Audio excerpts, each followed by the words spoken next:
بسم الله الرحمن الرحیم. بیا هم ښه راغلاست په تېرو ویډیو کې موږ تاسې پر دې باندې بحث وکړی چې څنګه یو سرور جوړ کړو او هغه ته ریکویسټ وکړو یا هغه موږ ته ریسپانس راکړي. نو نن موږ تاسې بیا هم پر دې باندې خبرې کوو چې لومړی دغه موږ ګورو دا یو ریکویسټ دی چې دا خپله یو ابجکټ دی. دا څه ډول ریکویسټ دی، کوم ابجکټونه په دې کې شامل دي، کوم پراپرټیان دې لري. موږ تاسې به د دغه ابجکټس په اړه معلومات په کنسول کې ښکاره کړو چې خپله د ریکویسټ میتھډ دی. اوس به راسو خپل پروګرام به رن په ټرمینل کې listening for ports 5500. اوس موږ تاسې راسو دلته به ریفریش کړو دغه براوزر یا به دغه پورټس local host : 5500 انټر. که وګورو دا ټول د ریکویسټ ابجکټ هغه میتھډونه دي، هیډرز دي، هغه موږ ته ټول شو کړي چې ریکویسټ ابجکټ څنګه هیډرز لري، څه ډول کار کوي. دا ټول هغه وریبلونه یا میتھډونه دي چې به پکې شامل دي. موږ به د کنټرول سی په واسطه بیرته دغه پروګرام ته ووځو. اوس راځو غواړو د دغه ریکویسټ ابجکټ هغه URL مشخص کړو او پوه شو چې دا ګیټ ریکویسټ دی، پوسټ ریکویسټ دی، پوټ ریکویسټ دی، کوم ډول ریکویسټ دی. نو ریکویسټ ډاټ URL کاما ریکویسټ ډاټ میتھډ، یا موږ ته د دغه ریکویسټ URL پر کنسول باندې پرنټ کا او دغه ریکویسټ کوم میتھډ دی، یعنی ګیټ میتھډ دی، پوسټ میتھډ دی او که پوټ میتھډ دی. بیا به هم راسو موږ تاسې به خپل پروګرام درته رن کړو نوډ. بیا به هم براوزر ریفریش کړو دلته انټر. که وګورو دا URL سو یعنی باکسلر چې دا خپله د ده روټ فایل دی، یعنې دی موږ تاسو ته هغه دغه نشو کوي، دغه لوکل هاست نشو کوي. له دې وروسته باکسلش چې د خپل روټ دی نه شروع کېږي هغه دی، او له هغه وروسته دا میتھډ چې دی دا ګیټ میتھډ دی، یعنې چې موږ ډیټا غواړو له براوزر څخه. مخکې موږ تاسې یوازې یو سټیټمنټ پرنټ کوو. که اوس زه راسم بیا هم دغه کنټرول سی او براوزر ته راسم، زه سلش اباوټ او دلته زه لومړی دا که زه دا انټر کړم او سرچ یې کړم، about get یعنی سلش about دا URL سو او get میتھډ سو. که چیرې زه دا هم کم هم gets میتھډ دی چې دا و د دغه ریکویسټ URL او دغه میتھډونو میتھډ و چې موږ کوم ډول ریکویسټ کړی دی او هغه کوم ډول میتھډ دی. له هغه وروسته موږ تاسې غواړو چې دغه زموږ تاسې ریکویسټ وسي، موږ ته یو پیج لوډ سي یا یو ټکسټ لوډ سي. نو د دغه لپاره موږ تاسې راځو لومړی به زه لومړی چې موږ تاسې ته دلته هیډر موږ ته سیټ کوو چې دا څه ډول ډاټا ده، HTML ډاټا ده، ټکسټ ډاټا ده، فایلز دی، HTML فایلز دی، JavaScript فایل دی، JSON فایلز دی، څنګه فایل دی. نو لومړی به موږ تاسې دلته set header content type dot set header. کله چې موږ response dot set header وو نو بیا دغه فنکشن پرانیزو، په هغه کې موږ تاسې لومړی دغه content type یعنې د دې ټایپ څه شی، نو هغه ټایپ به موږ تاسې ورته مشخص کړو چې دا ټکسټ دی یا پلین ټکسټ دی. کوم چې موږ تاسې ورته اول د کنټینټ ټایپس دی، دوهم ارګومنټ چې دی هغه ټکسټ دی، پلین ټکسټ موږ وکړو. نو موږ تاسې بیا هم ډاټ رایټ میتھډ په دې کې موږ تاسې خپله پلین ټکسټ دی نو هلو دانش. کله چې موږ دغه میتھډ رایټ کوي یعنی موږ تاسې دا ټکسټ رایټ کوي، باید موږ ټکسټ وشي. له هغه وروسته موږ تاسې بیرته دغه ریکویسټ باید بند کو یعنی request dot end function باید چې د موږ تاسو ټیکسټ باندې یا لیکل باندې که چیرې زه اوس راسم دلته دغه کنټرول سی کوم او بیا دا لسره زه رن کوم نو دی لیسنینګ کوي که براوزر ته راسم زه دا براوزر ریفریش کوم که وګورو دا دی هلو دانش موږ تاسو ته راغی چې دا خپله دغه پلین ټیکسټ موږ تاسو ته شو کړی و چې دا یو پلین ټیکسټ دی که چیرې زه وغواړم دغه فایل اوس پلین ټیکسټ دی د دې ټایپ وغواړو HTML یې کړو باید بیا موږ تاسو دې ته د HTML ډیټا دغه فایل ورواچو مثال بیا هم زه غواړم دغه په یو فیډ ټاګ کې که وګورو دغه یو فیډ ټاګ دی دا به زه ډوپلیکیټ کړم بیا هم زه به بیا هم دا کنټرول سی کوم او بیا سرور رن کو لیسنینګ که وګورو دا یو HTML دغه چې هلو دانش دوم وار هلو اگین دانش چې دا خپل یو HTML فایل موږ تاسو دلته لینک کوي که چیرې راسو موږ تاسو بیا هم د دې دغه انسپیکټ ته راسو فایل موږ ته لوډ کوي که چیرې زه راسم انسپیکټ نیټورک دلته بیا دا ریفریش کوم نو دغه دی موږ تاسو ته یو که وګورو 200 دا اوکې میتر موږ تاسو شو سو د هیډرز فایل دی که وګورو دا موږ تاسو دلته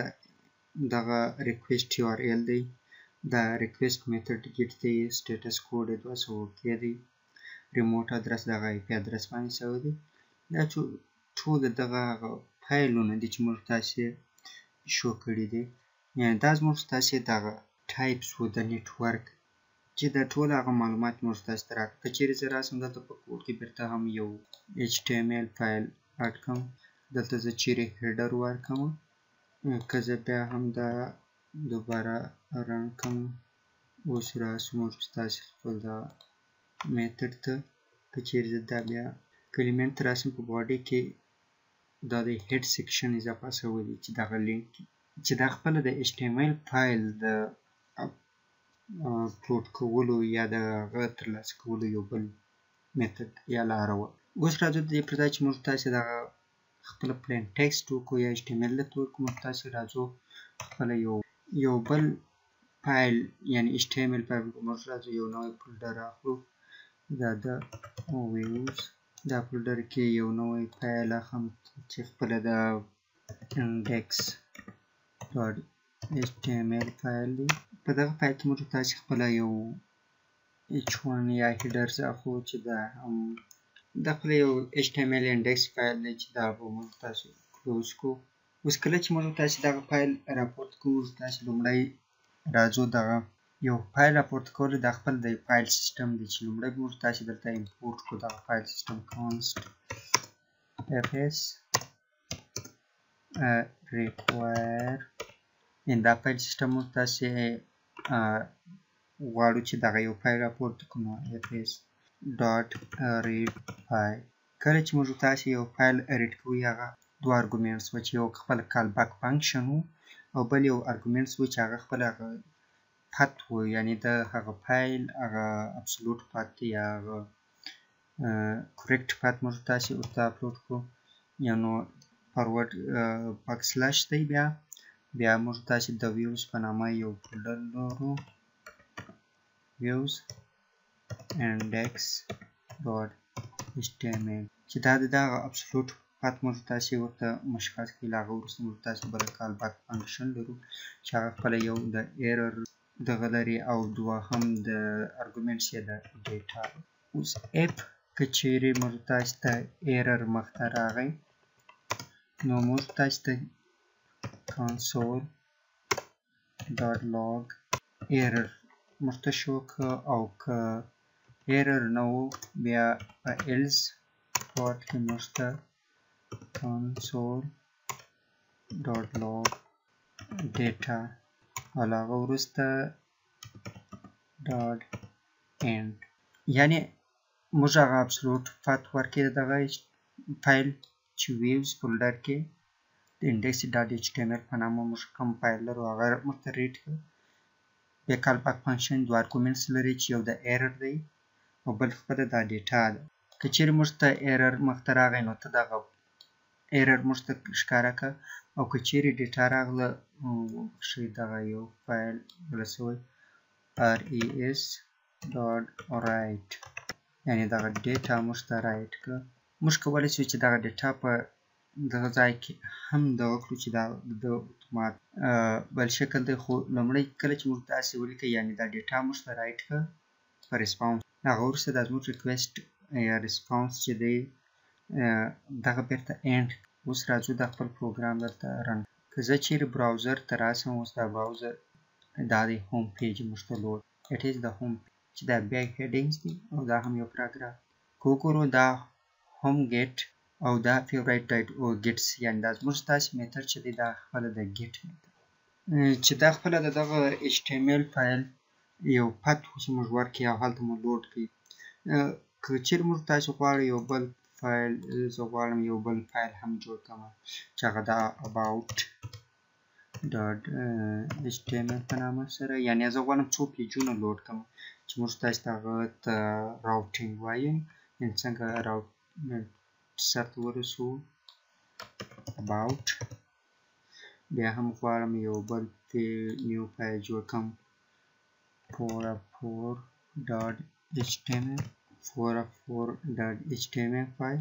دا بل زموږ تاسې 404 پیج دی. غواړو څنګه د دوی ترمنځ راوټینګ سرته ورسو، یعنې که زه په براوزر کې وومه سلاش دی ماته هوم پیج لود کړي او که دا د your part to become a Node.js Danish، که زه دلته ووهم about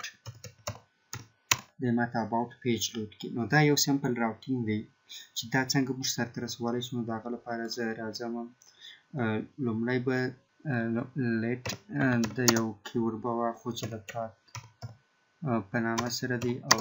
دې ته به موږ تاسې خپله د یو URL ورکړو چې هغه هم پت دی. پت ته موږ شو .views یعنې دا فولډر دغه زموږ تاسې تر ټولو لومړنی پت دغه دی. د هغه وروسته موږ تاسې کولی شو چې یو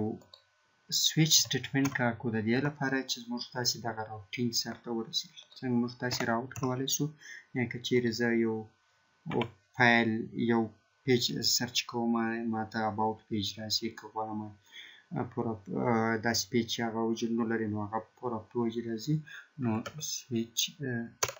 کاروو. په سویچ کې موږ تاسې بیا هم هغه خپل مشخص دغه ورته لرو، یعنې کیسونه لرو چې پر کوم کیس باندې کوم پیج موږ ته راپورته کړي. نو په سویچ کې موږ تاسې خپله د request response.url ورکوو، یعنې دغه URL باندې دی. که وګورو موږ ته دلته content type دغه request.url دی چې موږ په کوم URL باندې ریکویسټ کوو هغه دلته په سویچ سټیټمنټ کاروو، یعنې د URL په واسطه موږ تاسې دلته کیسونه ورکولی شو. نو د هغه باډي خلاصو. لومړی کیس زموږ ستاسې لپاره چې دی، لومړی کیس زموږ ستاسې لپاره دغه د روټ فایل دی، یعنې دا د روټ دی. که چیرې زموږ ستاسې روټ فایل وي نو موږ ته پت وراساین که هوم یا index.html دا پت ورته مشخص که. که چیرې کوم وخت چې دا پت دغه شو نو هغه له وروسته موږ تاسې ته بریک دغه سویچ موږ ته بریک. دوم کیس که چیرې زموږ ستاسې په دوم کیس کې /about و نو ته پت وراساین که د about.html او دا هم بریک. موږ بل کوم پیج بل دغه نه لرو، انډیکس فایل نه لرو نو یا بل دا درې فایله دي. نو په اخر کې موږ په ډیفالټ کې موږ ورته وایو چې دغه پت ته وراساین که 404.html. دا یو سیمپل راوټینګ ویس و چې موږ تاسې دلته کاروو. کله چې موږ تاسې لومړی وایو زموږ پت د ویو فولډر دی او خپله دا سویچ په ریکویسټ URL پسې ګرځي چې کوم URL موږ تاسې ته مشخص شوی. که چیرې زه وایم دا روټ و نو ته انډیکس یا نو هوم پیج ورته راپورته کړه. که چیرې دا about سو نو ته about پیج ورته راپورته کړه. او که چیرې دا یو بل سو یعنې غیر یا نه اباوټ نه انډیکس و یا غلط انټري وسو موږ ته خو راپورټ پیج ورته راپورته کړه. یعنې دا یو سمپل راوټینګ دی چې دلته سر ته رسیږي. نو له هغه وروسته موږ تاسې دلته د HTML دغه پر ځای موږ تاسې دغه پات ورته موږ یعنې دغه پات موږ ته که چیرې زه دا سیو کړم او دغه کنټرول سی یعنې وځمه نو زه له سره دغه فایل که چیرې زه رن کړم listening اوس به راسو وګورو زه به دا لومړی دا هوم پیج څو که زه چیرې فارورډ سلش about سرچ کوم نو ماته به about page یعنی about page رالی او که چیرې زه هم د about څخه د غیر یعنی our blogs سرچ کوم دا د oops that page does not exist یعنی دغه د که چیرې دغه بلاګ پر ځای زه داسې بل یو شی سرچ کوم ماته دا پورا فور پیج مخې ته راځي. یعنې که وګورو دا get method و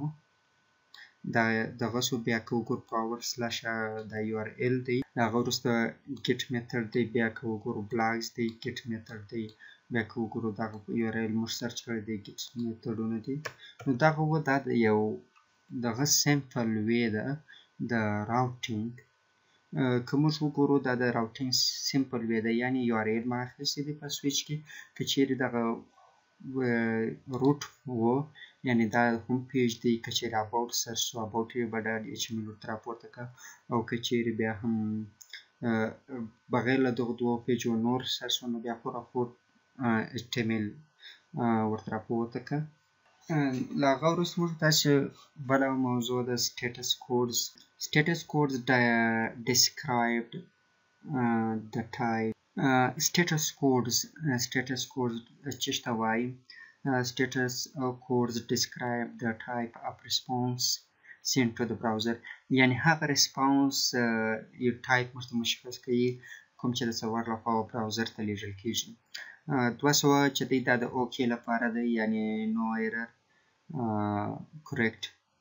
او 301 چې د ریسورس موډ یعنې دغه کوم ریسورس لپاره چې موږ سرچ کړی دی دا مو سوی دی یعنې له یوه ځای څخه بل ځای ته یا ګر سره ډیلیټ سوی دی او پورا پور چې دی هغه not found یعنې دا پیج ګر سره وجود نه لري یا دغه براوزر وجود نه لري او 500 چې دغه انټرنل سرور ایررز چې دا خپله د سرور داخلي ایررز یعنې کوم ایررونه چې په سرور کې دغه لپاره 500 موږ معلوم. status code بیا راځو په سل رینج کې چې کوم کوډونه دي هغه د انفارمیشنل ریسپانسز لپاره دي یعنې د معلوماتي ځوابونو یا ریسپانسونو لپاره هغه د سل په رینج کې دي چې له سل څخه بیا تر 199 پورې راځي یعنې دا هغه کوډونه دي چې په دې باندې د معلوماتو ریسپانس یعنې د دې ریسپانسونو معلومات ورکول کیږي. د 200 څخه بیا تر 299 پورې دا په دغه رینج کې کوم کوډونه چې دي هغه د سکسس کوډونه دي یعنې د کامیابي کوډونه دي چې هغه اوکې کوډ یې خپله 200 دی یعنې سکسس کوډونه دي. 300 څخه تر 399 پورې یعنې دا د 300 په رینج کې چې کوم کوډونه دي هغه د ریډایرکټس لپاره کوډونه دي چې یعنې یو پیج ته ریډایرکټس کړی وي چې په راتلونکي کې بیا ووایي یعنې زه about سرچ کوم about پیج راځي که زه ووم about سلش می که دا زه ریډایرکټ کړم بیرته about پیج ته دغه دا 300 په رینج کې دغه کوډونه دي او 400 په رینج کې د یوزر اور کلاینټس ایرر کوډونه راځي یعنې په 400 رینج ایررز کې که موږ یو غلط پیج سرچ کوو یعنې یا یو داسې پیج سرچ کوو چې هغه وجود نه لري دا خپله د یوزر یا سپیل موږ غلط کړی یا یو کلاینټ سپیل غلط کړی یعنې د کلاینټس او یوزر په لخوا چې کوم ایررونه واقع کیږي هغه په دا 400 رینج کې دي دغه کوډونه او 500 رینج کې هغه سرور ایررز یعنې کوم وخت سرور کې یا سرور ډاون وي یا سرور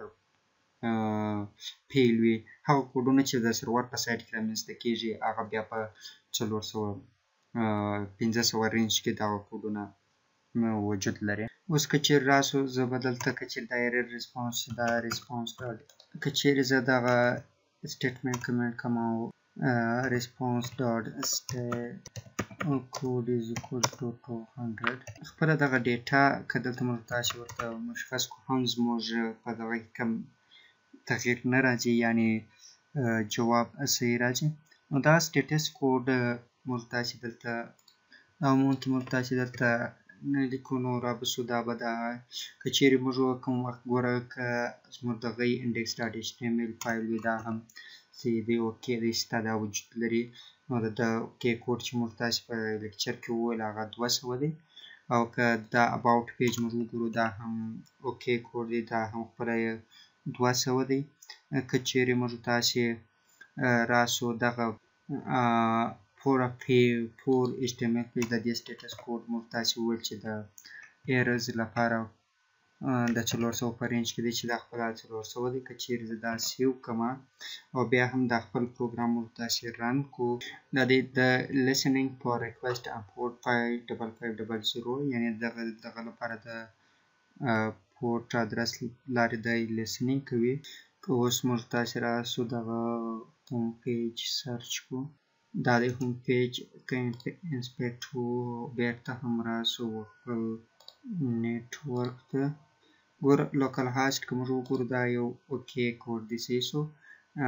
سټیټس کوډ 200 اوکې دی که چیرې زه راسم سلاش about سرچ کړم about هم اوکې کوډ دی که چیرې راسو دغه دی method request اوکې دی او 200 اوکې کوډز دی دا about او که چیرې زه بیا هم دغه داسې یو پیج لکه بلاګز چې هغه ماته ایرر راوړي یعنې ګوره 404 یعنې که وګورو دغه لیکایي 404 not found پیج دی چې مخکې مو ولوستله method get دی او 404 not found and status code د دې not found دی چې دا خپله هغه سټیټس کوډونه وو چې موږ تاسې وویله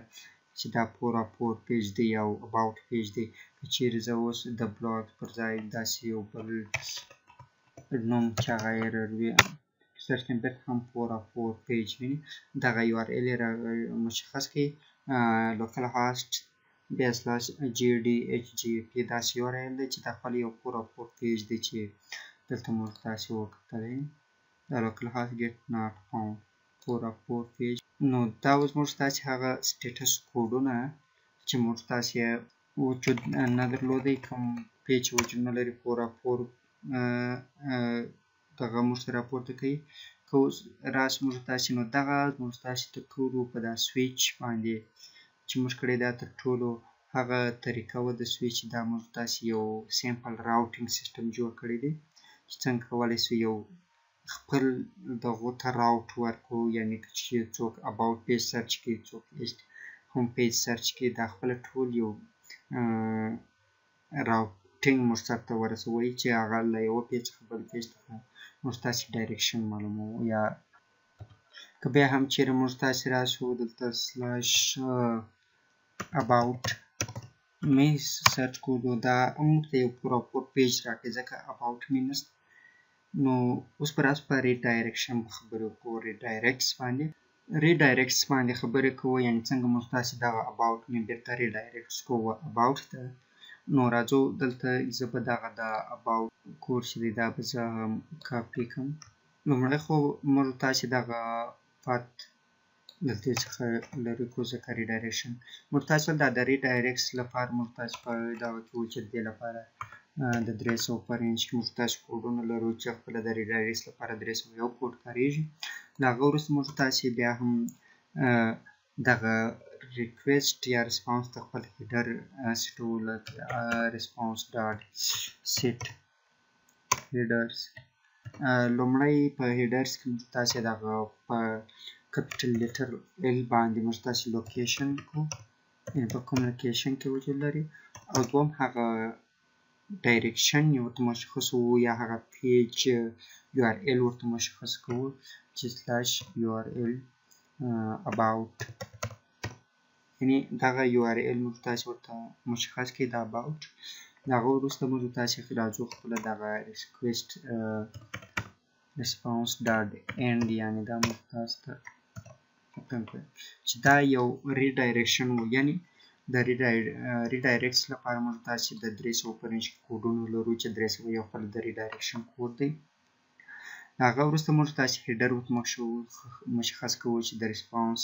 د R6 هیډر لوکیشن موږ لرو چې لوکیشن خپله په غټ حروف باندې لیکو تاسې کله چې موږ لوکیشن لرو دغه لوکیشن چې مو وایي دا په کوم لوکیشن پورې تړاو لري هغه وروسته کوم پیج موږ ته about.html دی چې دا خپله د abouts ته موږ ریډایرکټ کوو یعنې او ریسپانس اینډ که چیرې زه دغه کلوز کړم کنټرول سی او بیرته زه دا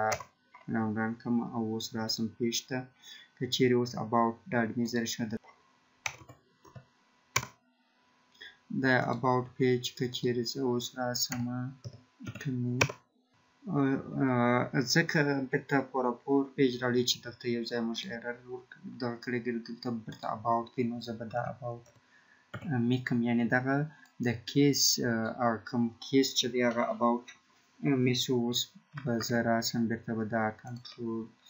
سی کوم او دوباره به دا رن کړم که اوس راسو خپل براوزر ته د about.me موږ تاسې انټر وکړو دا د about پیج راغی چیرې بیا هم زه about.me بیرته به ما about ته ریډایرکټ کړي چې دې ته ریډایرکشن وایي نو څنګه موږ تاسې کولی شو یو پیج ریډایرکټ کړو بیرته انادر پیج ته یا یو بل پیج ته دا د ریډایرکټ سپارښول هغه وروسته موږ تاسې که وګورو دا زموږ تاسې لپاره یو دا سویچ که وګورو زموږ تاسې لپاره دا سویچ زموږ تاسې لپاره یو سیمپل راوټینګ سیسټم شو نو د دغه راوټینګ سیسټم لپاره موږ ترډ پارټي پیکیجزم لرو په نوډ جی اس کې چې هغه ایکسپریس جی اس دی څنګه کولی شو چې په خپله په اسانه طریقه سره او په ایزي وی سره دغه ترډ پارټي پیکیج کار کوو او چې هغه موږ تاسو ته راوټینګ سیټ ته ورسوي یعنې دغه راوټینګ سمپل وی په سویچ باندې موږ کار کوي نو ترډ پارټي پیکیجونه دي ایکسپریس جی اس دی د هغه په واسطه موږ تاسې خپله راوټینګ سیسټم یا راوټینګ کار کوو په راتلونکي ویډیو کې به د ایکسپریس جی اس په اړه خبرې وکړو